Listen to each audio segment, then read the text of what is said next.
गौतम अडानी के बारे में तो सभी लोग जानते होंगे, लेकिन गौतम अडानी की कई सारी ऐसी बातें हैं जो बहुत ही कम लोगों को पता होंगी। ऐसे में आज हम इस वीडियो के जरिए गौतम अडानी के जीवन से जुड़ी कुछ ज़रूरी बातों को जानेंगे। गौतम अडानी के जीवन की मेहनत और सफलता दोनों के बारे में इस वीडियो के बारे में बताएंगे। शायद आपको पता नहीं होगा, लेकिन बता दें कि अडानी शुरुआती समय में केवल एक हीरे की कंपनी में काम करते थे, लेकिन आज उन्होंने दुनिया भर में अपनी एक अलग पहचान बनाई है। ऐसे में चलिए जानते हैं गौतम अडानी के बारे में कुछ बेहद ही रोचक जानकारी। गौतम ने अहमदाबाद के एक मिडिल क्लास जैन फैमिली में 1962 में जन्म लिया। उनके पिता शांतिलाल एक छोटे टेक्सटाइल व्यापारी थे। माता शांति अडानी थी। उनकी पत्नी प्रीति अडानी एक डेंटिस्ट हैं और अडानी फाउंडेशन को लीड करती हैं।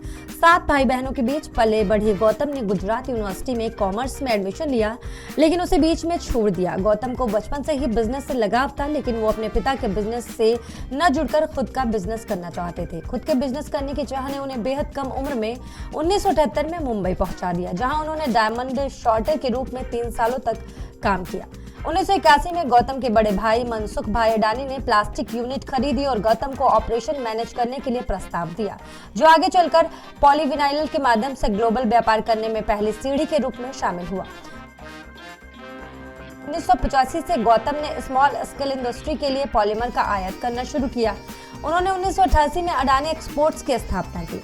वर्तमान में इसे अडानी एंटरप्राइजेस के नाम से जाना जाता है और ये कंपनी एग्रीकल्चर और पावर कमोडिटी में व्यापार करती है। 90 के दशक में अडानी के बिजनेस ने काफी विस्तार किया और उन्होंने टेक्सटाइल और एग्रो प्रोडक्ट में भी ट्रेंड करना शुरू किया। अडानी पावर की नींव 1996 में रखी गई, जो अडानी ग्रुप के पावर बिजनेस का एक महत्वपूर्ण अंग है। अडानी पावर के पास लगभग 4620 कैपेसिटी के थर्मल पावर प्लांट हैं, जो देश का सबसे बड़ा थर्मल पावर प्रोड्यूसर है। उन्होंने 2006 में पावर जनरेशन बिजनेस में एंट्री कर ली। 90 के दशक में अडानी के बिजनेस ने काफी विस्तार किया। गौतम अडानी का 1998 में अपहरण कर लिया गया था और इन्हें छोड़ने के बदले फिरौती की रकम मांगी गई थी। फिरौती की रकम के बाद गौतम को छोड़ा गया। 2008 के मुंबई हमलों के समय गौतम ताज होटल में मौजूद थे, जिन्हें बाद में रेस्क्यू कर बाहर निकाला गया। गौतम अडानी फाउंडेशन के प्रेसिडेंट हैं, जो गुजरात के साथ साथ देश के अन्य हिस्सों में भी कार्य करता है।